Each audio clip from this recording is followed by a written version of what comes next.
my grief took me, like deeply took me to the point where getting out of the bed was just, it was a struggle every single day. Welcome to the Know Your Ship podcast, presented by eHub. I'm your host, Frank Dolce. Rena Doman with us today of Perk Energy, CEO and founder.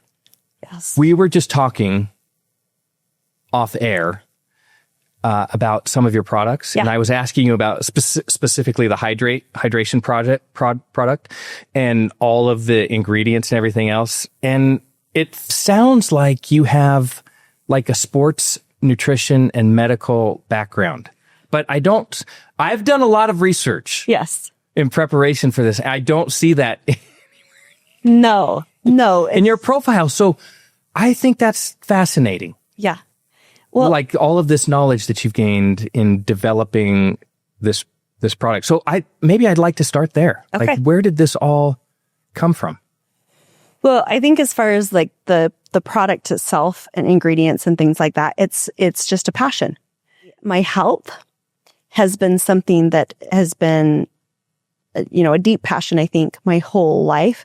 But as I've gotten older, I have become deeply passionate about understanding how our emotions work in our physical body and taking care of our body, then how it balances to our emotions and our mental health and just all the synergy that works there. So it is something that I'm super passionate about. And I think that's the cool thing about like the day and age that we're in is you can be passionate about something and there is so much to learn. There's so many ways to learn. There's so many resources out there. So it's been really fun. Do you think the world is headed that way? And well, it feels like at one point in the world, way, way back, there was much more of this connection between all of the body systems. So your physical health, your mental health, your spiritual health, and people were thoughtful about that. And at some point, it was like, the concept, if you're an athlete, that, no pain, no gain, and, get over, rub some dirt on it. Yeah. So you separate, physical pain from how you act and how that determines your mood. And I think what we're leading back to is like, no, everything is connected. Everything's connected. Yeah. I think that's what's so cool is I came into this space, this supplement space, for all intents and purposes, we're in the supplement space. It's been really funny growing Perk as we grew into wholesale retail. The first question everyone always asks is, where do I put you? Which has been fun, but also challenging. And I've loved that we were never in like a category. And in the supplement space, usually you find people going to two routes as far as marketing. It is either going to solve all your problems, right? It's going to solve all your health problems, claims, or a lot of fear-based, right? If you don't take this or if you do something else, that's horrible, that's bad. And we've been neither. I talk about there's really good ingredients. Of course, like I want to give people ways to nourish themselves, but really the whole basis of Perk and how it started was a feeling. It was emotional. And that's what I wanted to give people. I wanted to give people a moment. I wanted to give people a feeling because that's what it was for me. Okay. So were you in need of something at that time? Is that what you're saying? I was in desperate need. Can I just add before I want to talk about that? Yes. But I would add one more thing to the categories that you described, which I agree with. I would add one more to that category of we're going to maximize your performance. Like, right? Like if you drink this, if you take this, then you're going to either perform like this, you're going to be able to do this, or you're going to be able to look like this, whatever it is. So it's a performance-based kind of supplementation. Yes. And those are all real. All of those things are super meaningful. And they are. And there's a lot of great things out there. But I think the problem with that is then it is still external It is still, you're trying to constantly chase this story, right? This story you have in yourself of, I'm going to be better. I'm going to do better. I'm going to achieve more, right? Like the world right now is very noisy.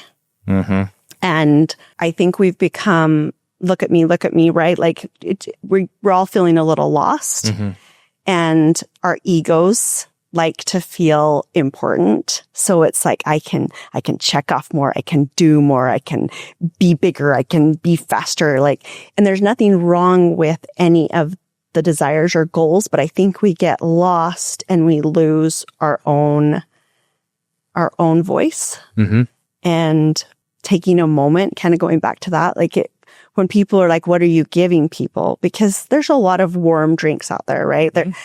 And that was a whole other story, but coffee culture, coffee and tea culture, it's world renowned, like everywhere. Every place in the world. Yes. Has, everywhere. And it is very specific to the region of the world, but everybody has a hot, warm drink culture. Yeah. And there's a reason for that, because historically, I think since the world started, like, right, we need that moment in the morning.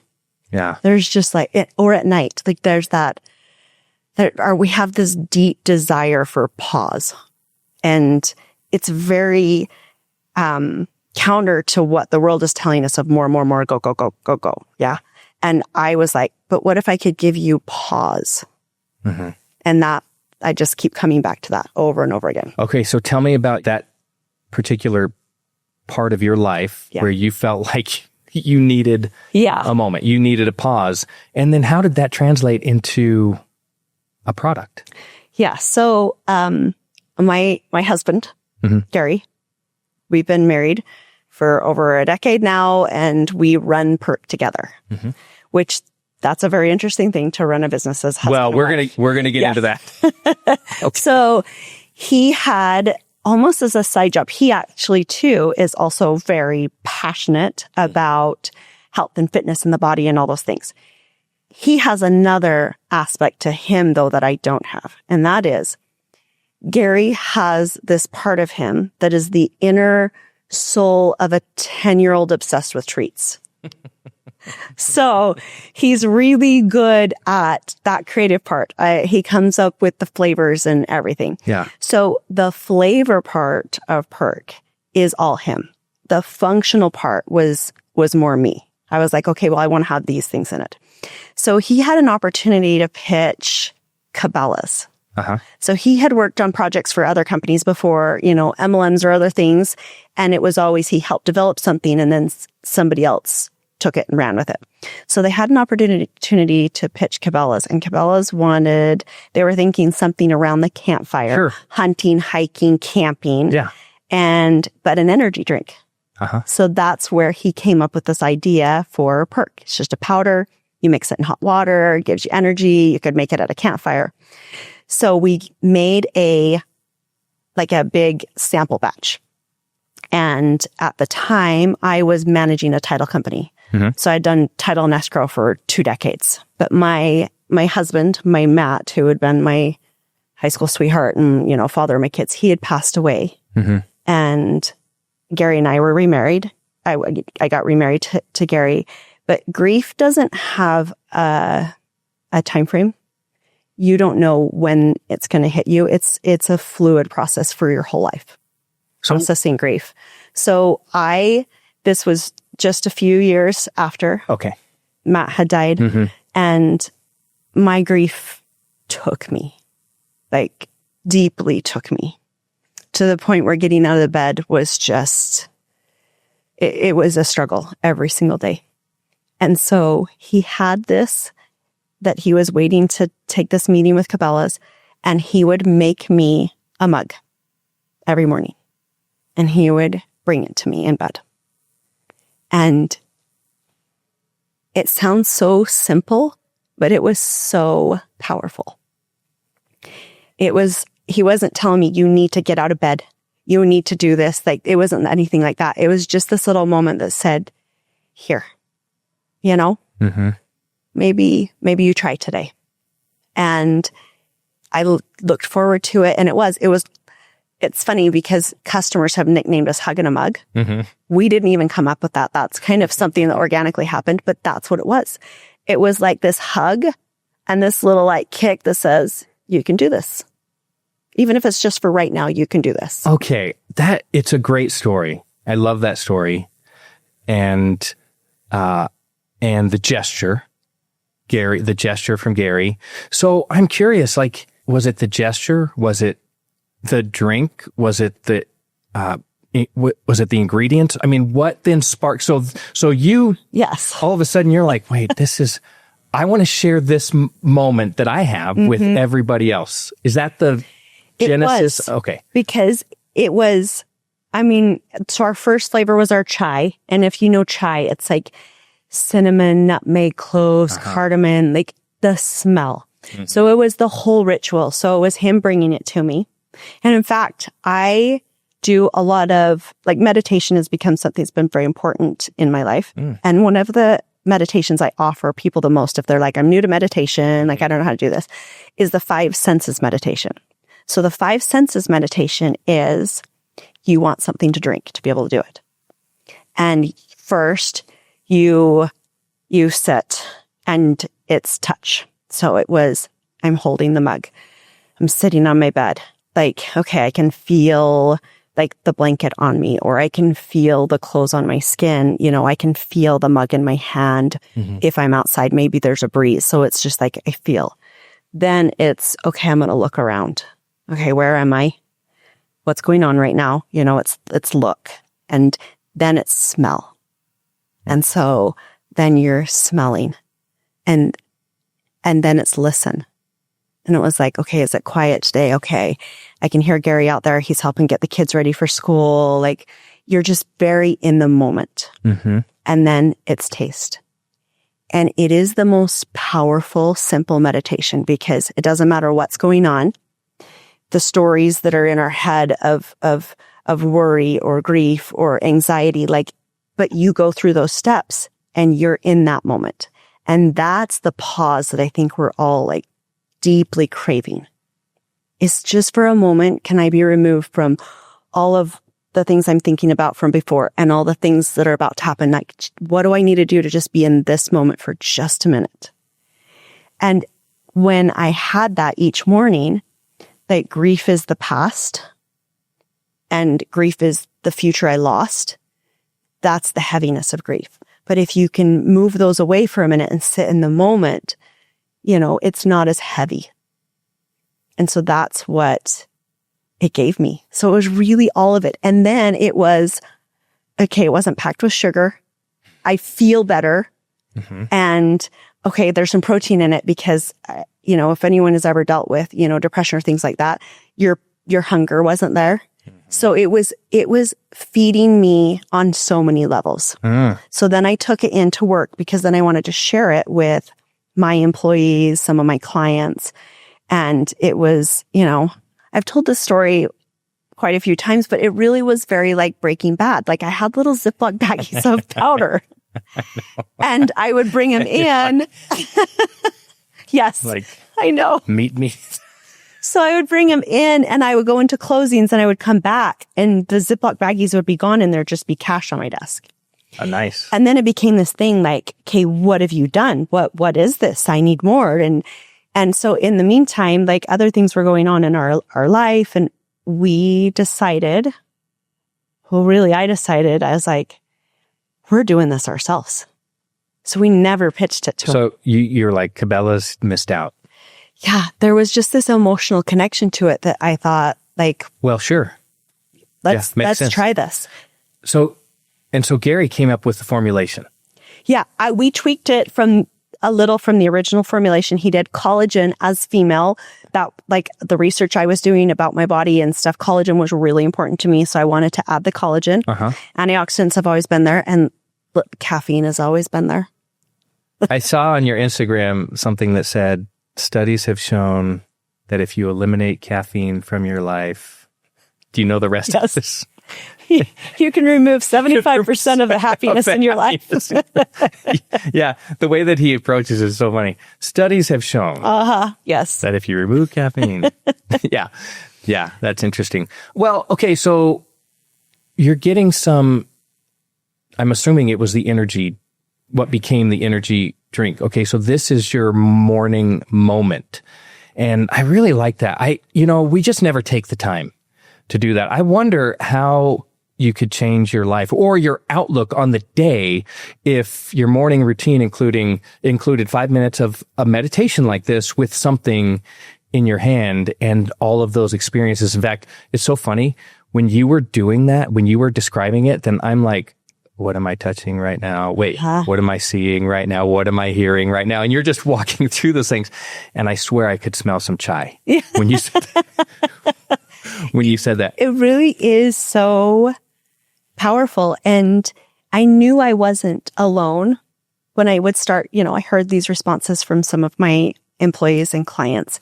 And I just trusted that. Mm-hmm. But going forward, last year we had, for me personally, I would say our biggest moment in our whole history of the business, and that was getting into Costco. Mm-hmm.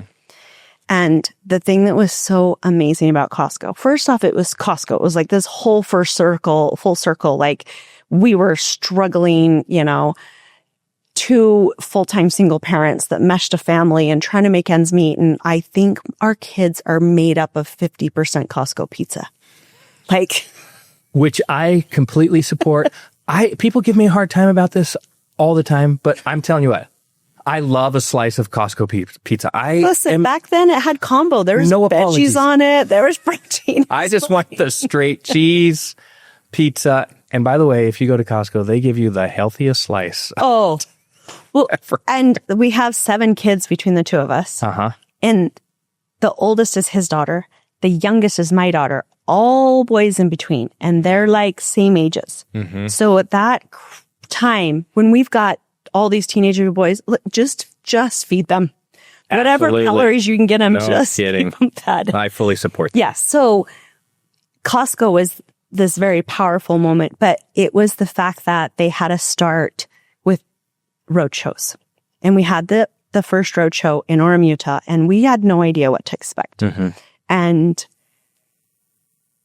the amount of support, we actually broke records in Costco. We found out on day 2 that they had put up videos to film the whole day because they were like, what is going on there? But I had this opportunity for the first time in years of being behind a screen and working to meet so many people in real life. And it was person after person telling me, thank you. Like, this changed my whole day. It was like, and they wanted to tell me where they sat to drink it. They wanted to tell me what flavor was their flavor. I'm hearing stories of my husband and I do it together. Or after my mom died, I went over and I would sit with my dad in the morning and this was our moment. Like, it's just story after story. Like, this is my mom fuel. This is what's kept me going. I make sure I do this every morning before I deal with the kids and I'm a better mom. Like, it was all these stories of this moment that this product had almost given people permission to take for themselves. Mm-hmm. And that was such a, just kind of this moment that said, yes, mm-hmm. this feeling, this thought that I had, that was where we were supposed to go with it. And it gave people what it gave me. And it was just the most amazing, most rewarding moment. Well, I just had a thought, but maybe I've misread this the whole time. I think of Perk Energy as like, this is what I drink in the morning and I get out the door and I'm ready to go. It's like energy, but it feels much more now, the story that you're telling, like diving into your life energy, not like necessarily like at the caffeine activity works. Energy. Sure. But there's so many ways to have caffeine. Why did this caffeine make this momentum that it did? Mm-hmm. And, so I've been teaching yoga for a long time. I tell everyone, like, when they help me come talk to business things or they'll ask entrepreneur questions, I'm like, if your business is everything, you're going to suffer and you're like, at some point you're going to break. You need to have something in your life that is not financially driven, that is not tied to your business, just like something that's purely you, whatever it is. And for me, it was teaching yoga. That gave me that giving back and that personal, like it wasn't about being a mom and it wasn't about being a wife and it wasn't about being a CEO. It was just like me. And, yoga, the great thing, and now I help mentor other yoga teacher in a yoga teacher training program. And the thing that we always tell people is if somebody has a wonderful experience in a yoga class, it's not because you are an amazing teacher, right? Calm your ego. It's because you created a space for them to have a great experience. That came from them. They were in a place where they felt safe and the movements felt good in their body. And that great moment came from them. And so that's kind of how I've looked at Perk was, okay, what can I give people that tells them you have permission? You get to give yourself permission to take a moment and then go out and get it. You feel great. You're ready. Then go do whatever you need to do in your life. But this is going to say, okay, you have permission, because that's the other thing. There's a lot of health products, right? And we're getting told everywhere all the health things we need to do. At the end of the day, if it doesn't taste good, it's just not going to work. We're not going to stick with it. So that's why my husband's so brilliant. Again, like I tell people, there's part of his soul that is like this inner 10-year-old obsessed with treats. And so that's always the thing that people are like shocked. They're like, oh, it actually tastes like what it says it does. And I'm like, yeah, because this guy, he is relentless. He doesn't pass the ready on any flavor until it literally tastes just like it. I had this horrible thought while you were saying that. I thought of you doing your 5-step, all the senses in the morning, and you get to the taste, and it's like, because it's so terrible. And the whole moment's and off. Then it's gone. So taste is critical. I like to try all the stuff. I mean, I like to just dabble in all the stuff and see what feels good and find out what doesn't. And there is a bag of something sitting on my desk right now that's supposed to be like really good for me, and I should be doing it on a daily basis. And I can't choke it down. I try, and it's probably really, really good for me. I read all of the ingredients. And I know it's science-based and it's a great company, but I was like, I can't drink it. What if we can do all of it? Because life is too short. Oh, no kidding. To be miserable. Yeah. Especially when you're eating something. Yes. When you're tasting something. I wanted to talk about those senses. Yeah. A little bit more, because it's super powerful. I have experiences. I'm sure you do too. I'm sure everybody does. I can be somewhere completely out of sight of my home in a completely different area. And if I smell something similar, all of a sudden I have a memory of some event associated with that thing. Same thing with a song. I can hear a song all the way across the world, and I'm right back where I was on my mountain bike, going up the hill, listening to this thing. It's so powerful. Yeah. So I'll tell you a story about that. We do holiday flavors. We do seasonal. We do summer. I mean, we have so many flavors that's it's actually been one of our fights as a husband and wife is I have to market them and do all those things. And so I've told him, stop. There's too many flavors. No more flavors. And it hurts his heart deeply. So we have to find the balance. The list he keeps on his phone is crazy of all the flavors. But so we have all these crazy flavors. Our number one selling flavor is Dutch hot cocoa. That's what I have in my mug. Dutch hot cocoa. It's our number one. And it was so interesting because when we saw the sales, it was happening, and Costco, even when we had our first meeting with them, they're like, okay, what's your number one seller? And we're like, okay, well, what time of year is it? Who's shared about it? It can vary. I mean, we knew kind of what the top ones were. And they said, okay, well, when you come to this roadshow, we want 4, and whatever wins is what we'll carry. And the Dutch just destroyed the other flavors. And so I was really curious. So I'm watching people fill their carts. I'm like, tell me about Dutch for you. And it's that. It is. I feel like I'm a little kid again. Oh.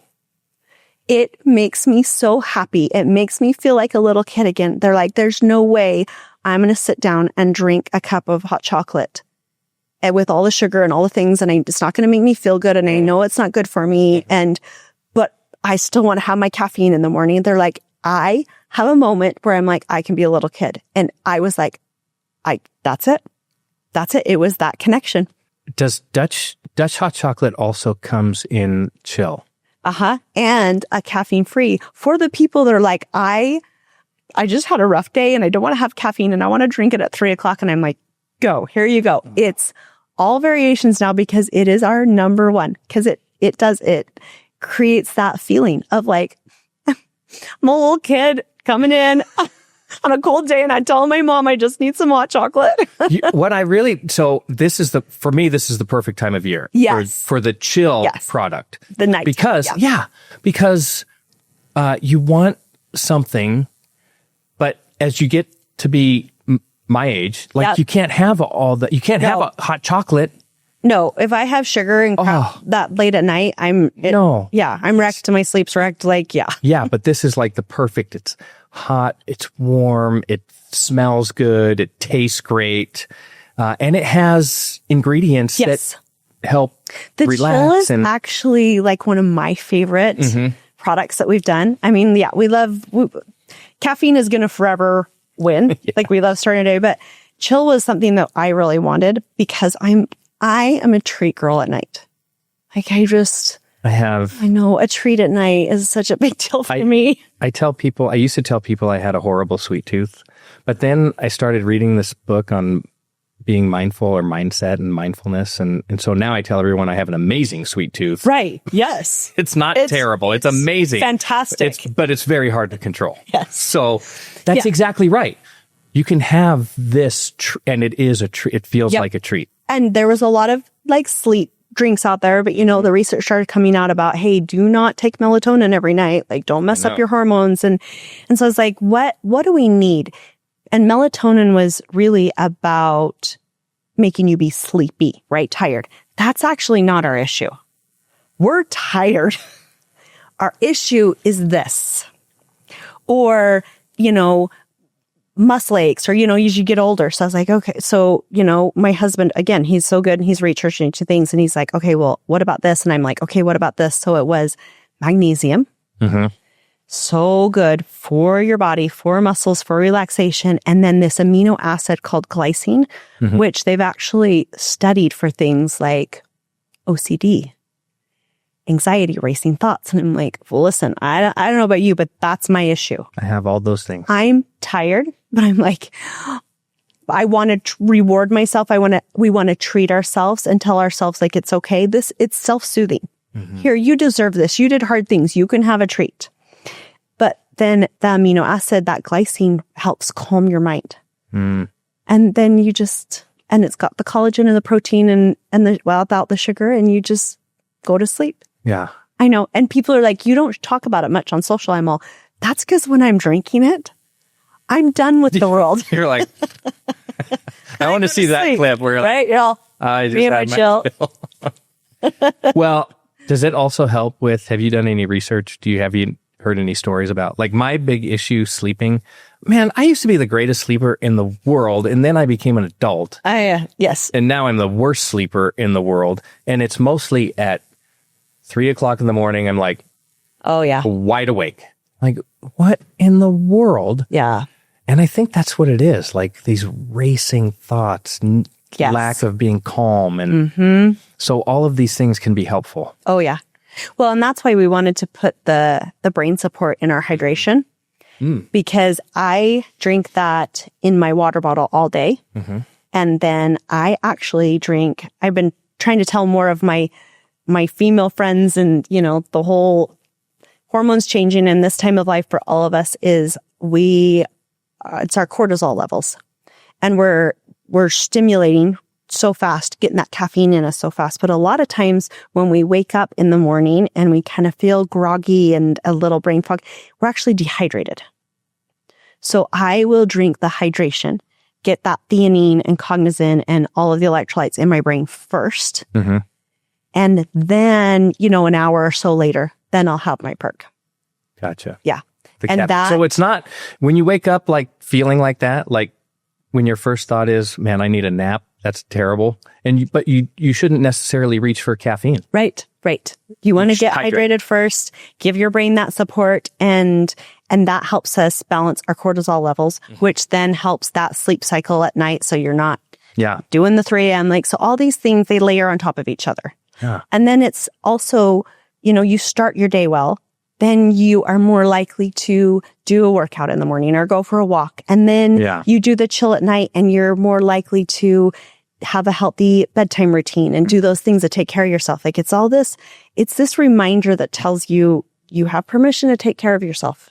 Yeah. You can do that. I love the alignment with the product because anytime you see, you're right. It's when you see energy on a label or where it sits in the market, you might have a misperception of like, oh, this is really going to get me going. But I feel like the way that you're describing the product is your life. Like I said earlier, your life energy is what you're helping to supplement. Well, and how cool this day and age of social media where you can just share these things to an audience. Because if people just saw us in a store, again, the poor stores are like, I don't know where to put you. I'm going to put, there's some. Even Costco. We got chips here. Each store manager has put something different, somewhere different, even in Costco. Like it's so interesting. Some have us by protein, some have us by coffee, some have us by hot chocolate, some have us by collagen. I think Harmon's does a really nice job of product placement for Perk. We love Harmon's. Harmon's was our very first big retail. And Harmon's has been a really great partner and a fun way to show how we can work in retail, where we can be in the store and to show other stores. So yeah, Harmon's was perfect timing too. Mm-hmm. We finally got in the stores in Harmon's in late spring, early summer of 2020. So remember, what was the only thing that was open then? Grocery stores. Yeah. But you could only walk down the aisles one way. Right.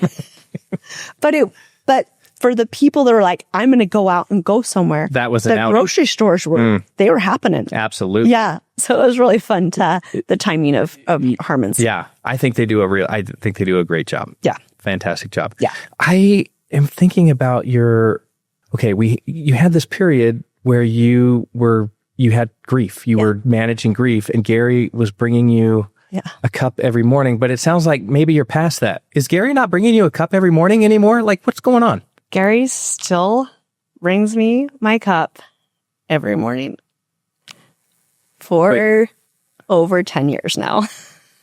Every morning. Do we call him St. Gary? He is St. Gary. He's not Mr. Perk. He's St. Gary. In so many ways that there's not really words to describe. Marrying a widow is a very different situation. Mm-hmm.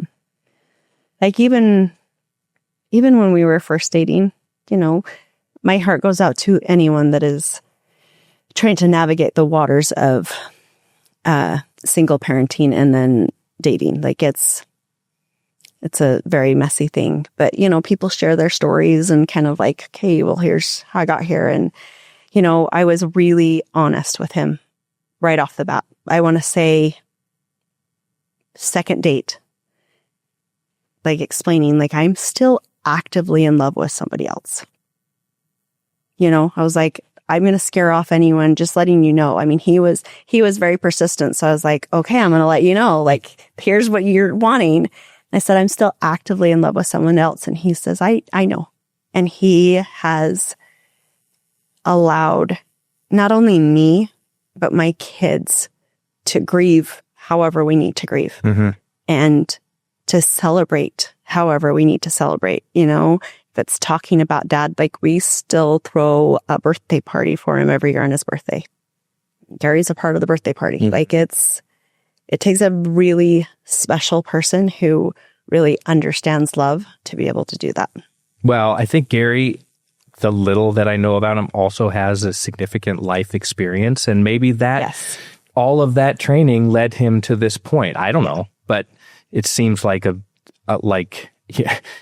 of those matches that you kind of put down on paper. Is like, if I could have all of these things, this is what I want. Oh, and I did. Like, there was a little conversation I had with God that was like, listen, I'm not doing this. I'm not dating. Getting married again just was nowhere on my radar at all. I mean, okay, so when you're talking, yes, this is fascinating. When you're talking about having conversations with God, yes, and is this your conversation? Like, listen, I'm not doing this. Like, this is not for me anymore, and I'm not. Like in kind of a prayer format. I think that our relationship with God, divine, however you have it, invest in it. And it's very, very personal. Mm-hmm. But yeah, mine has been like that. It's very conversational, and it's very like, you know me better than anyone else. You know what's going on. You know this person I love better than anyone else. Like, it's been very conversational. And I'm always very open about the fact that I'll admit, I know I am a pain. I am such a pain to deal with, but I'm just going to be honest. Like, here's how I'm feeling. This is what's going on. But yeah, I laid it out, and I was like, he has to not want to have kids, because that ship has sailed. Like, I'm done. And he needs to accept all these things, and he needs to not be anything like Matt, because that's going to mess with my head. Like, it was all this list. And, and I remember sharing this with girlfriends, and I was like, listen, this is what I've already told God. and I've got a best friend who's known me forever, and she's like, watch out. Good luck. Yeah. No, she was like, it'll happen. She goes, she goes, don't you challenge God like that. And it was like, here you go. Yeah. And there was no way I could say no to them. So here's the package. You're like, okay, now what? Yeah. Now what are you going to do? You know, do you know Jordan Peterson? Jordan. Yes. Okay. I think he's fantastic, and I think he's brilliant. And he has a series that he's done. And he just went on tour, a series called We Who Wrestle with God. Yeah, I went and watched it. You did? Yes. I just think that is such a meaningful way to describe how you can have a relationship with God. I don't think that's antagonistic. No. At all. But it feels like that was kind of maybe what you were going through. Like, you were wrestling. So, and that started decades before then. You know, I'm a lot more open about it now. I wasn't in the beginning, just because more than anything, I wanted to protect my kids, because it's part of their story too. But my Matt struggled with addiction from the day that I met him, you know, and back then in high school, he was everything. He was, you know, star football player and homecoming king, and like all the things, and everybody loved him, and he could do no wrong. But what he did on the weekend was brushed aside as, this is just what the football players are doing. But I could see him hurting then. And then I watched it, and over the years, and all through our marriage, and multiple rounds of rehab and inpatient. And so my conversations with God started a long time ago of, okay, I'm turning this over because you know him better than I do. Mm-hmm. I mean, I want to claim that here in the flesh, nobody loves him more than I do, but you know him more. So I had to continually lean on that of, okay, tell me what to do. Tell me how to help him. Tell me how to protect me and the kids. Like, it's just was this constant dialogue for decades until, you know, the addiction took him. Yeah. So it was, I've learned to, and it works really well with entrepreneurship. And that is kind of take yourself off stage a little bit, do the work, do the things you need to, but then watch. You know, there's a lot of a me show. I can say this, like, especially here in Utah in the entrepreneurship world, there's a lot of success theater and vanity metrics. Absolutely. And I felt like the best way for our company to grow, for it to be what we wanted it to be, was to take ourselves off stage as much and focus more on, okay, what is this mean? Because it's not my story. It's the life story. We're all a part of it, but it's still just one story. And like, what do I get to experience from it? What do I get to witness from it? And the other thing is like, things don't feel as heavy. Like, I achieved this, you know, or I caused this. That those two things can put you into a lot of like fear, making decisions based off fear, or making decisions based off ego. And so it was back to this whole, like, have the moment, pause. Okay, what's the right use of energy? It feels like we're talking about this, you know, pat yourself on the back kind of community that we're familiar with. Yes. And by the way, I mean, that's not a bad thing. People do great amazing things. People do amazing things. Absolutely. But I think what you're describing and what you've created is based on your desire to help someone else have this moment that you experienced. Yeah. And built a company around that. I think that's super meaningful. I hope people will identify the product with that. I hope with so. That story. And so I have a follow-up question about that. So with that in mind, like you want to help people have a moment, you want to help people find that time, a little bit of peace in their day, or to start their day, whatever it is. Okay, so now when you're translating that into a product, is that in your mind when you're deciding on an ingredient for the hydrate, or for the energy, or for the chill, or whatever it is? Always. But it's more just how I do life.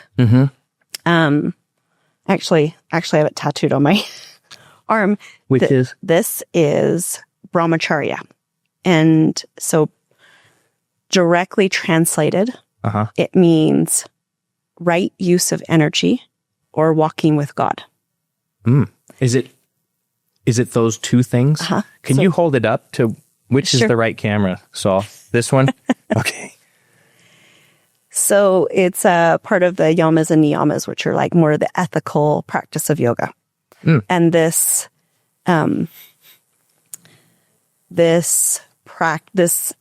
yama, kind of the practice that goes with it, which is really interesting, is non-excess. So when you think about right use of energy, a lot of times in a situation, we're doing more than we need to, instead of just sitting and going, okay, what does this situation need? And products are that same way, right? Like, you got a lot of voices, right, in marketing that are like, okay, well, you could do this, and you could do this, and then you can claim this, and we get lost, right? Like, you look at some of the products that are out there, and they're claiming 20 different things because they sprinkled 20 of those different things in their products so they could make a claim. And I was like, well, that's not the right use of energy. That's excess for the wrong reasons, but it's just excess noise. Is it really going to make a difference in the person? And so it's like, okay, well, there's maybe 2 or 3 things that are really important, but let's put in an amount that really makes a difference, or let's work really hard on just this flavor and make that flavor just right. So that whole idea of right use of energy is how I try to do everything in my life. And I fail daily, right? Like, everything's a practice. Even yoga, I love that it's a yoga practice, not yoga perfect. You know, it's just like, this is just something we're always doing. We're always practicing.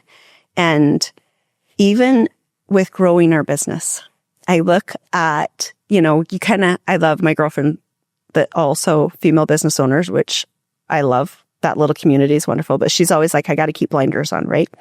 So we got to keep blinders on because, you know, I've seen there's people that started their business about the same time we did, and they've done crazy growth and like had these amazing wins and things. And if I compare myself, then comparing in general is going to forever mean you're ahead or behind. And I'm like, no, I just want to be where I am. And there was very conscious decisions that we made along the life of our business that, okay, is this the right use of energy for this moment? There are things that we could have done that maybe would have had a faster growth curve, but what was the energy that it would have taken away from our family?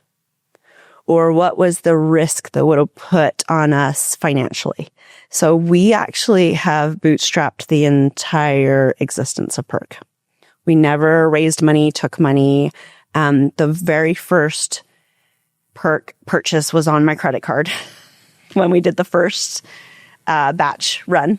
And then, you know, I think the next one was a little less on my credit card and then some from the sales. And we've just done that the whole time. We didn't even take money for ourselves for years.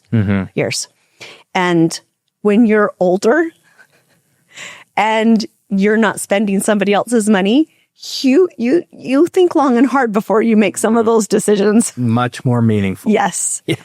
So maybe we didn't grow as fast, or maybe we haven't had those things, but the energy output and the space that we've reserved for still being parents, like our kids were young when we started this. You know, the baby, she just turned 21. So she was like, you know, 10 years old when we were trying to develop Perk and come up with the concept. Like we've seen them all the way from elementary and teenagers to now the 6th child is getting married in 2 weeks, and baby girl is the only single one left, and we have 6 grandkids. Wow. So that's a lot while you're trying to build a business. Yeah. And if our business was 10 times bigger now, and I didn't have the relationship that we have with our kids and grandkids, that to me is failure. It would be meaningless. You know, I wonder if we measure, like, okay, so you carry the Doman last name. In the state of Utah, yes. I'm very familiar, obviously, you know, that like athletically speaking, it's a very highly regarded name. Yes. And in particular with the university down south, I can hardly make myself say it. I'm so sorry. You know what? Today's the day. Just I know. Go Cougs. I probably won't say that. But I will say some of my dearest friends are alum. Anyway, you know, in this world of athletics, you are measuring the output. Like you're measuring the wins and the losses. And I have kids who were all athletic growing up. I have still one in college who's playing soccer. And we were talking after a game the other day, and they didn't come out on top. He was not happy about it. And, you know, it's talking about his energy. It was poor. It was terrible. It was bad. And we had that conversation about what, like, it wasn't in those terms, but it could have been in the terms like, what are you measuring? Are you measuring your effort? Are you measuring the way you were a leader on the field? Are you measuring how you uplifted your teammates? Because those are the things that seem meaningful to measure. Or are you just measuring the final score that happened because of the ball bounced a certain way at the end of the game? And, you know, who knows if you had any control over that? Yeah. And I think that's really difficult. I think that can be really difficult on individuals and business owners and society. So I guess I'm just saying I really appreciate the thoughtfulness that you put into what is important. We're building a business. We're trying to win in our business. You know, we have to make a living, but what is really important? It's important for you to be a mom and to be with your kids and to build those relationships. See, you tell that story, and that's exactly right. Like having that moment to have that perspective and have your child think about that is so great. But the bigger win there is that you were there. and you had that conversation, because it's not about sports. It's about what kind of human are you helping send into the world? That has a bigger ripple effect than anything we'll ever do in business. Like, that's the moments I didn't want to miss. Yeah. And in fact, that's kind of how Perk got started, because I had had 2 decades. I had a very good book of business. I had managed a title company in Arizona. I was back here in Utah. I loved my clients. Like, it was a great career. And there was, we're LDS, our family, and whatever people believe, like, I am 100% behind what anyone wants to do with their life, but know that you're divine. So this is kind of what we've told our kids. But at that point, our 2 oldest boys that were still at home, they had just changed the mission age. Mm-hmm. And it was right at the same time where Perk was kind of an idea, and I'd taken it into my office, and I sat there on that Saturday listening to them talk about the mission age being changed, and it hit me so hard. It was this realization of, in my mind, I just lost a year. Mm. These things that we had put off, because we're like, oh, we'll do that with the boys after graduation. We'll help them do this. Like, in that moment, I had lost time. And that, after you've lost somebody, after you have watched someone you love take their last breaths, you don't ever look at life again. Any moment like that where you realize, I'm putting something off that's important, you act quickly. You act quickly because you know how fragile it is.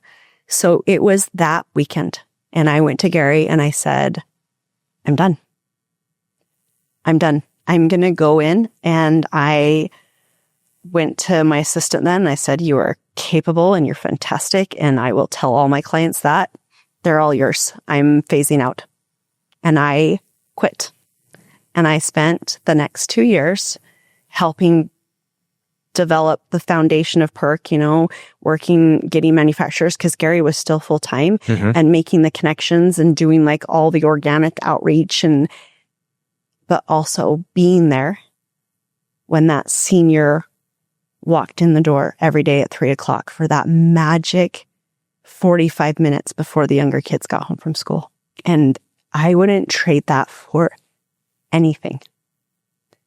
And so that right use of energy, that like doing things for the right reason, then allowed Perk to grow. Mm-hmm. I would have never made that decision. We would have taken the moment to pitch it to another company and sold it off or whatever. But because I was in that right place at that right time and listening to that voice that we all have, none of it would have happened. And I know it's a little woo-woo and it's hard. They'll ask me to come speak at, like the BYU business department and, very highly regarded and entrepreneur groups and female business owners, these young women that are so eager and awesome and have all these great ideas. And I will tell them, they'll want to pay for coaching. And it's not that there's anything wrong with those things, but I think we see other people and we see, okay, you did ABC, so I need to do ABC. Right. And I remind them all the time, your greatest tool, always, you're going to learn all kinds of things that you never imagined. Like the stuff I have learned about online web and Shopify and wholesale and Costco and you're going to learn different languages doing whatever your business is. But at the end of the day, the most important knowledge is that voice that got you started. Mm-hmm. That's always going to give you the right answer. Always. If you take the time to cultivate it and listen to it and to sit with it. And that's the best advice I can give anyone starting out. How difficult is that? How difficult is it to really hear that voice and then have the conviction to say, yep, here I go. Here we go. The greatest tool I've found to coming back to that voice is gratitude. Because you only lose that voice when you think somebody has done something more than you, or you think somebody knows more than you, or you forget how far you've come. And so usually if I take that moment, that pause, that quiet, like my quiet is really important. So I hike with my ladies once a week. That's a non-negotiable. Like, and they're the best women. In fact, I've tagged them a few times when I'm on Perk stories, and I'll say, my board, this is my board. And they're like, people keep asking me if I work for Perk, and I'm all, oh, you can tell them you do. I mean, absolutely. You are very underpaid, but they're my board. And it's that moment where they're so wonderful. They'll let me talk and vent and go. And then they know at some point during that hike, I'm going to disappear. I'm going to run ahead. I'm going to go on a different trail, always, because my quiet out there in the mountains to just be is so important to what I'm doing at home and in business. Is just like, we need time to digest, right? We get information, and we don't like sit with it and digest it. Mm-hmm. And so that quiet time is where I'm like, okay, here's all the information I got. Here's what happened in the meeting yesterday. Here's where we're at. And then I'll just like sit with it and just let it kind of be. Yeah. And in those moments, like usually the clarity comes. Yeah. You can feel, you can tell like, okay, I'm going to go this direction. We're going to try this. And it's in those like quiet digest moments. You've said so many things in the last couple minutes. I'm going to see if I can get to all of these thoughts. I think I need a quiet moment. Yes, we just need to like gather all of my things. Okay, one thing that you said is, I'm paraphrasing, what kind of person are you going to develop to present to the world? Or what kind of person are you going to build to present to the world? I think that's a perfect tagline for Perk. Like, that's what you should be thinking of yourself when you're ingesting this product. Like, what kind of person am I going to be today? Who am I going to present to the world? And it's aligned with this whole servant leadership model. I think those are refrains that I keep hearing and maybe understanding. So I love that. I really resonate with that. This thing about being in nature and finding a moment, I could not agree more. I also have this. It seems seasonal to me. Like when I drive up into the canyons now, well, it's not quite, it's done now, but there's a couple weeks when, and it's probably why I love fall so much, when it's a little damp, the leaves are changing, it's crisp. The air feels really clean. I feel like instantly I can be in that moment. Yeah. Like okay, this is it. I have clarity. Yeah. I'm seeing all this stuff. But when in the middle of summer, when I'm clumping along the trail and there's like moon dust everywhere and the dogs are driving me batty, like I can't get into that thing. So can you is it seasonal for you, or can you manage that? What am I doing? What am I doing wrong there? This is what was running through my head when you're saying that, is it's kind of like me giving someone a cup of Perk in the morning. Mm-hmm. Like you could on your own go through those whole 5 senses. You could take yourself to that place all on your own. But I'm just giving you a tool that says, okay, this is going to help you get there quicker. Mm-hmm. And I think that, look, fall is magic, right? It is. The smells are more. Mm-hmm. That crisp in the air, you're going to get there quicker, right? Like the colors of the leaves. Mm-hmm. So it's just going to take you there quicker. But the more you practice, AF Canyon I've told people, is like one of my best friends, right? Mm-hmm. If anything ever happened up there, like I would be emotionally distraught. And because I'm on the same trails all the time, I'm constantly like, oh, look, that's different. Look, that's different. Mm-hmm. Doesn't matter. All 4 seasons I now have come to love. I don't do well in winter. Winter's really hard for me. I don't either. I know. I used to ski when I was younger. And now to ski is like, it's a whole ordeal. Yeah. And I don't really have the space in my life to do that right now. So we've embraced snowshoeing. And I am in love with it. I am cranky pissed off every time that I'm like, it's so cold. I gotta get all my gloves on. I gotta get all my stuff out. But that's every time you're out there, I'm like, this is magical. I love this. And the summer can be the same thing. Like there's different animals you'll hear. You'll notice how the trees are changing. You'll notice how lush the grass is. And then like spring, you're looking at the flowers. Like it's just, the more you practice, the more you tune yourself in to be aware and to be in the moment. It can take you there every time. Like it's... Maybe I just need to find the right activity because like winter, fat tire biking has become my thing. And that's the same. Like the sounds of it. And even when it's bitter cold, that feeling of it. And you're in the moment. I always tell people it's the most fun you can have going 3 miles per hour. Right. That's what snowshoeing is too. You're like, we'll go 2 miles and it's going to be so crazy. Yeah. And it is. And it's great. Okay. Well, I really like all of that stuff. It's amazing stuff. You know what?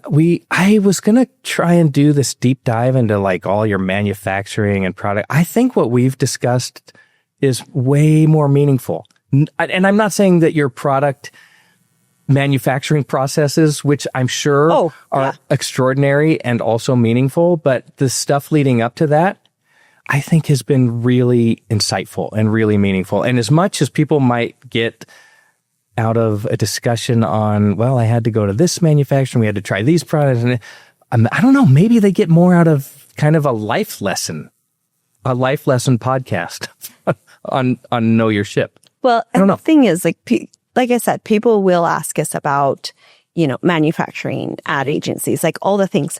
And while I'm fine to share those things with people, every single time I do, I always remind them, but this is what worked for us. Okay, remember that, because you can have two people, you could do the exact same things and come out with completely different outcomes because what was your intention with it? What was going on other places? Like, if anybody doesn't admit that luck has a part to play in business too, like who came across your path? Who did you end up talking to at the right time? Like, yes, it's important to educate yourself, to learn about those things. Like we've done a ton of it, right? Choosing the right partners. Like have we learned some lessons there. But at the end of the day, everyone's path, it's so unique. Sure. It really is. And success is unique. Success is very personal. So if you're chasing somebody else's success, you're never going to feel like you've made it, like you've had that success, because success is so personal. So you need to sit with yourself and go, okay, anytime somebody tells me a dollar amount, they're like, well, I was like, well, what do you want to do with this business? And they'll immediately quote a dollar amount. And I'm like, let's sit with that for a second. What does that look like? What does that feel like? Why that amount? And really get them talking about it. Cause I just don't think people really are like, like, what does that mean? Yeah. Well, I want to have 2 houses. Well, why? Where? What kind of house? Like, really sit with that. Cause I think that's right. Is that, sure, yes, go. If people are starting a business, if people are curious, like talk to people, get information, but just remember that it's just information. You're going to take it in. You're going to digest it. You're going to let it go. Cause at the end of the day, you're going to know what's the right thing for you. Yeah. That's great advice. Yeah. Okay. Maybe I just have maybe a couple, 2 or 3 questions about the business that are general. Yes. That maybe would be helpful. Okay. For people. Okay. In this process, what would you say is something you think you just nailed? You did it really, really well. The one that always comes to my flavor. I'm so impressed with Gary's dedication and creativity and the team's willingness to work with us. Like, bless their hearts. We've had the same manufacturing and production team since day one, which is pretty rare. So they're 100% Team Perk. And there have been a few flavors where we're like on a version 23 and we're like, yes, not quite there. And they've been so great as we just continue to just push it because it's really important. It's very important. It's really important to agree. us. Yeah. Okay. That's good. Yeah. Okay. So same thing in this journey, as you look back, what is something you would want to do over again? Or maybe something that you think you could have done better? You know, we had a situation that was really painful. And like, I wish I could talk details because I don't like it when people are vague. I'm a pretty detail person. But legally, there's some reasons why we can't. And it was awful. It was so painful, emotionally, mentally, financially. And there were some really beautiful lessons that we took out of it. But at the end of the day, there was many moments years before it kind of like came to a head that I knew that something was wrong. And I wish I would have trusted myself sooner. And I think that's why it's the thing I share with other people, is because that was a pain point that I wish didn't have to be quite as painful as it was. You know, it got too far and got really ugly. And had I kind of trusted my gut and acted on that before, it wouldn't have gotten to the point that it had. So you recognized something was happening, but you kind of just pushed it until... Yep. And I think that's the thing, is because people will tell you, you know, you're not as experienced, right? Like, what did I know about doing this? I'd never started a company before. You know, I'd done real estate and title and escrow for 20 years. You know, I'd never, and even the people we were dealing with, like, they tried to shut me down by saying those same things and belittling me. And so then you're doubting yourself. And, you know, hindsight, looking back, I was like, I knew all along. I knew what I should have done. And I didn't trust that. I didn't trust that because I listened to all those other voices.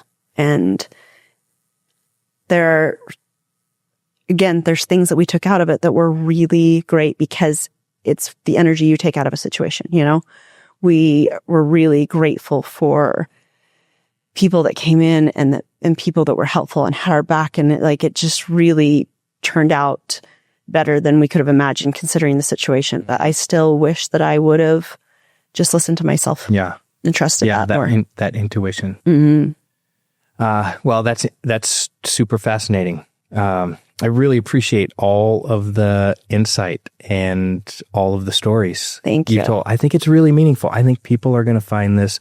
I mean, to be honest, I didn't know what to expect. I always have this agenda. Yes. Of like, I want to talk about these things. I want to talk about these things and talk about these things. And I typically follow that. This just seemed to go a different direction. And I think people are. Thank you. I hope. Yeah. It's just being true to kind of who we are and how our business grew. Like, it's not typical, but it is the heart and soul of who we are. And I mean, if there's a company that's kind of aligned around a purpose and this origin story, I think this is it. Like, and I just hope people find that same messaging. We hope so too. It's really fascinating. Thank you so much. Well, we have one last segment. Okay. This may or may not make the cut. Go for it. These are the 3 random questions. Okay, 3 random questions. This one's going to be tough. Okay. Because you mentioned yoga, yes, and you're a yoga instructor, and that's your safe. Well, I don't mean safe space, but how would you just safe space? That's kind of your thing where you don't have to be a mom. You're not a business owner. It's like and you're giving back to the community and all. Is that fair? Yeah, and it's very personal. I have a personal practice I do at home too. Yeah. Okay. There's this 30 for 30 thing on ESPN. It's a 3-part series on Bikram yoga. Oh, and I'll just say that it is not it's enlightening, but not a very becoming look. No, it's actually It's terrifying. horrible. It's horrifying. Yes. Okay. Well, I guess I just wanted to know what do you think about hot yoga? I mean, okay, tell me what you think about hot yoga. Yes. Let's start there. Okay. So this is so funny. That's actually where a lot of my early years of yoga started, was doing Bikram yoga. Yeah. Really? Yeah. Here's the thing. And this is, bless my parents. My parents grew up in a generation of right, black, white, good, bad, you know? Yeah. I actually do not believe that the majority of things in the world are good or bad. I think there's a very small sliver of like really bad and pure good, right? Everything else is in between. So it's all about like, what do you take from it? So he himself is a horrible human being. Yeah. The practice was really beneficial for me and a lot of people. So I love the heat. Love the heat. I don't, like I said, every winter I'm like, what am I doing here? And just this, it was very rhythmic, right? So it's the same 26 poses every time in the same order. And for where I was in my life right there, when I started that, you know, it was very, very close after Matt died and everything felt chaos. Like if you talk to anyone who's dealt with death at that close of level, like your 24/7 is completely changed, like eradicated. I was lost from time. I was lost from feeling like everything felt chaotic because your entire future that you thought you could see was now completely wiped away. And there was something about the rhythm of it that I didn't have to make any choices. That was the other, I didn't have to like think or make choices. It was just like, be in this pose and be in your body. Okay, now how does that feel on the other side? Okay, now do the other side. Like it was a very rhythmic, almost like moving meditation for me. Yeah. Yeah. Well, that's a great answer. You turned I mean, because of the association with this individual, then it makes everything else. Yeah. It kind of taints what a lot of people find very valuable. Yep. So anyway, all right. I know that Perk is your baby and all. Well, maybe the flavors are Gary's baby. Maybe that's more accurate. But it's like the question, do you have a favorite child? And if you talk to Charles Barkley would say, if you say that you don't have a favorite child, then you're lying. But okay, do you have a favorite flavor? Of all of your Perk kids? So Gary and I do say that Perk is our baby together. It's that's the only baby we had together. Gotcha. Yes. Okay. Flavors. I have some that are like I go to all the time. Our tan mocha is probably like my most go-to morning. My cute daughter and her friends actually helped design that one because they were those little buggers first couple years of college, and then they're all going to the Starbucks and Beans and Brew, and I'm like, first off, crap, don't drink that. That's bad for you guys. Second, you're all broke. I know you can't afford Seriously. that. And third, they're just sitting on the counter. You just want to have the cup in your hand. So we pulled them all in. They helped design the flavor. And so there's like a kind of an emotional thing to it as I'm like, oh, that's the one my daughter kind of did with us. So tan mocha is my favorite. This is going to be like really specific and really weird though. But our nighttime one, we have a chocolate raspberry. But except for in the cold winter, all year round, we put it in the Ninja Creamy. Have you seen the Ninja Creamy? Yeah. So it makes protein ice cream? Yeah. Okay. Protein ice cream that helps you sleep. That sounds too good to be true. Yes. And then, so you take the chocolate raspberry chill. And you do Fairlife milk. Or the chocolate Fairlife milk. So you've got the extra protein. You were going to really kick it up, put like a half a scoop of like, I do like like Clean Simply's chocolate protein powder in there. And then the True Fruits at Costco, the chocolate raspberries. Yeah. You do that as a mix-in. You put that in as well?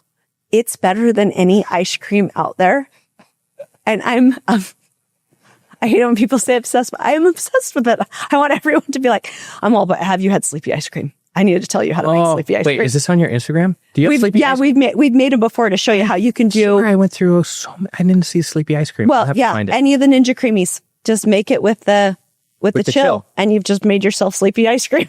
Okay, so the chocolate raspberry chill is your favorite sleepy ice cream. The tan mocha, which is my go-to morning, is that's really good. Although this time of year, just because it's like the fall and the changing, and because chai was our first baby, and we're doing something really cool with chai for the season. Yeah, so I think we said this is not gonna post for about a month, so I'm good to share this, which is so fun because I love talking about stuff that is upcoming. I always get in trouble when I sneak things too early. So we are doing a collaboration with Whitney Carson. Really? Dancing with the Stars? Yes. I love her. So Whitney actually is a longtime Perk drinker.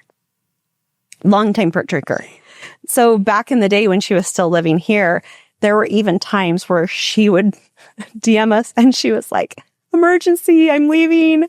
I need my Perk. And I would drop it off on her porch. So just those early moments are just my favorite. So like what she's doing is phenomenal right now, and on the show, and being a mom and the shape that she's in, and like all the things that she's doing. So we're doing a high protein version of the chai. So it'll be 16 grams of protein, but then it tastes just like the regular chai. Okay.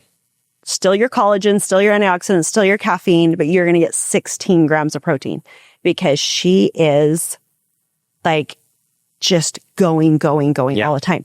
And we're launching in 2 weeks creatine that is in coffee creamer flavors that you can put into any of your morning drinks, any of your Perk. And she's like, she goes, my husband's been bugging me to take creatine forever. And I'm like, Whitney, here you go. Take your pick. The coconut cream tastes amazing in chai, French vanilla.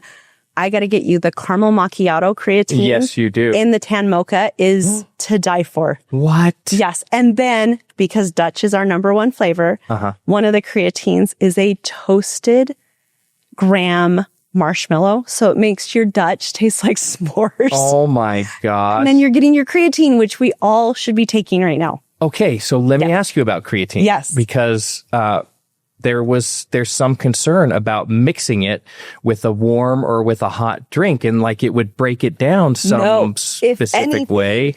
Everyone's putting it in warm because you're like, it's just easier to mix in. Yeah. But the warm doesn't change it at all. Okay. Yeah. Well, that is fascinating. I know. And we're sworn to secrecy. Yeah. Okay. The reason why we wanted to do it, because listen, there's so many creatines out there, but all of them are like fruit flavored.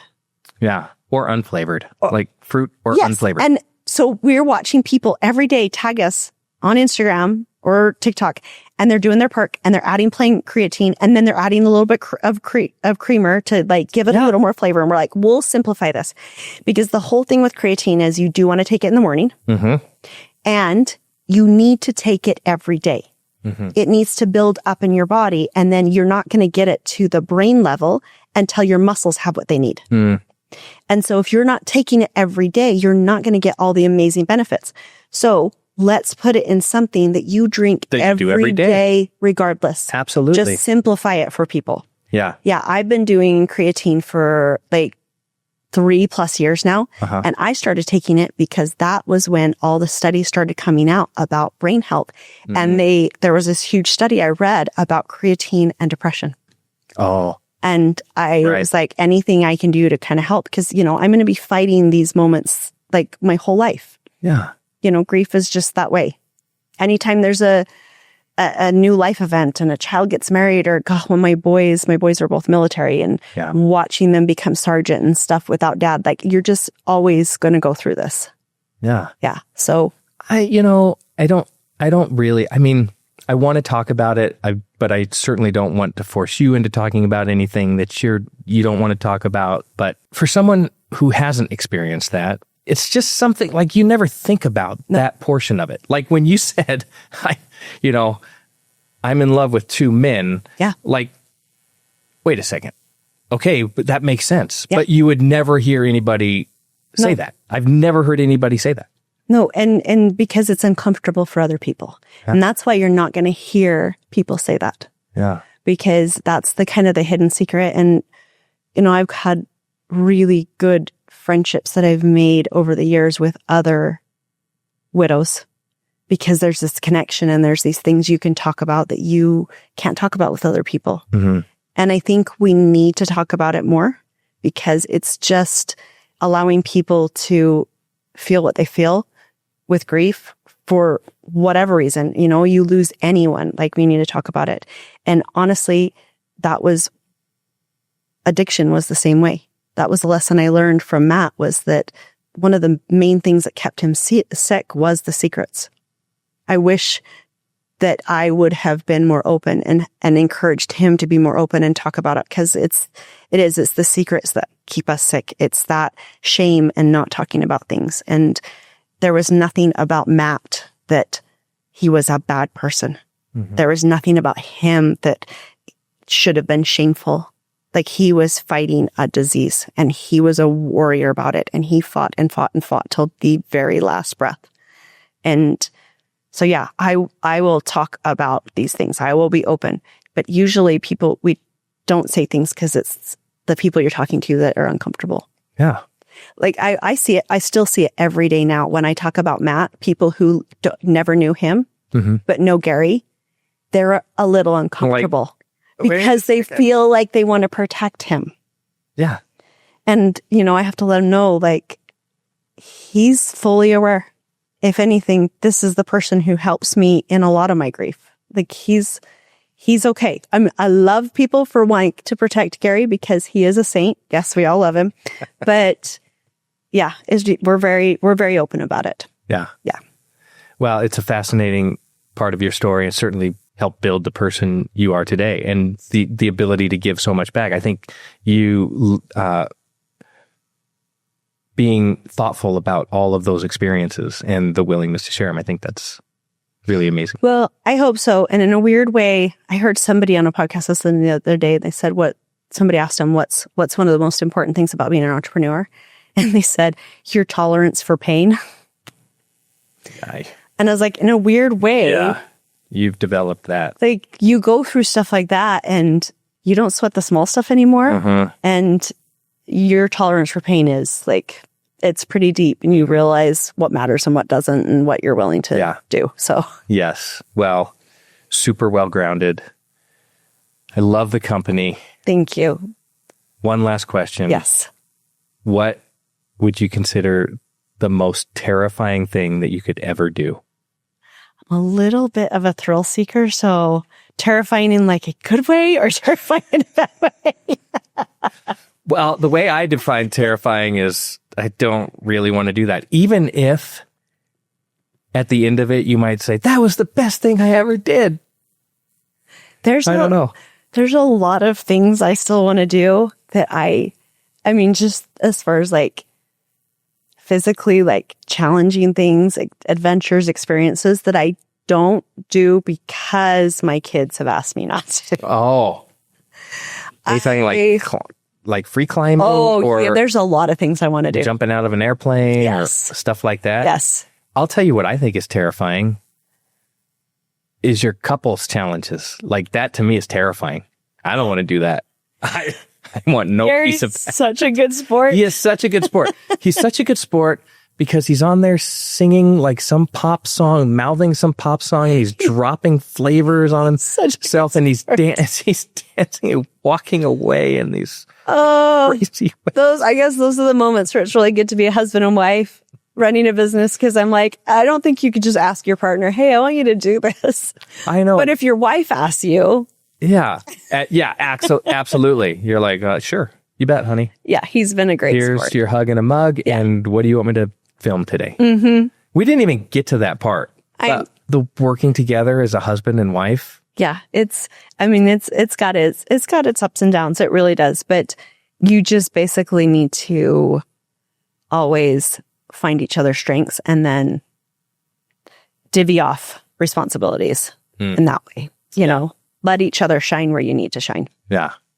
Well, it feels like you've been able to find that balance. Anyway, look, this has been fascinating. Thank you. I think this is a great point to kind of pause it. Yes. Because I would love to have you come back and tell us what's happening with the business. Yeah, we've got, hopefully some really good things in the next year. We just made our first big hire. We've done everything ourselves and we just hired a CMO and he's been fantastic and he's on fire. So we'll see. He's got a lot of stuff he's forcing me to do. Wow.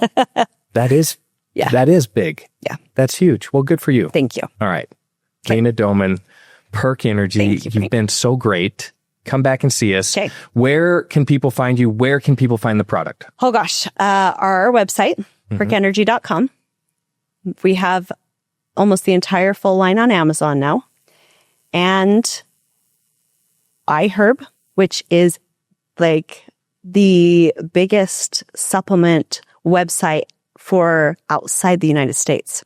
So all of our international and Canada and, iHerb is a great one. And then Harmon's and Associated Foods. And we're working on some other big retailers and we are in all of Utah and Idaho Costco's and some in Arizona and Nevada and hopefully a lot more Costco states this year. And if you're looking for some good entertainment, the Instagram is really Yep. It's pretty fun. We make ourselves look really silly all the time. So I think more than that. You do more than that. Well, thank you. Thank you for being here. We appreciate it. Come back and see us. Thank you. Thank you for listening to the Know Your Ship podcast presented by eHub. Don't forget to subscribe and leave a review.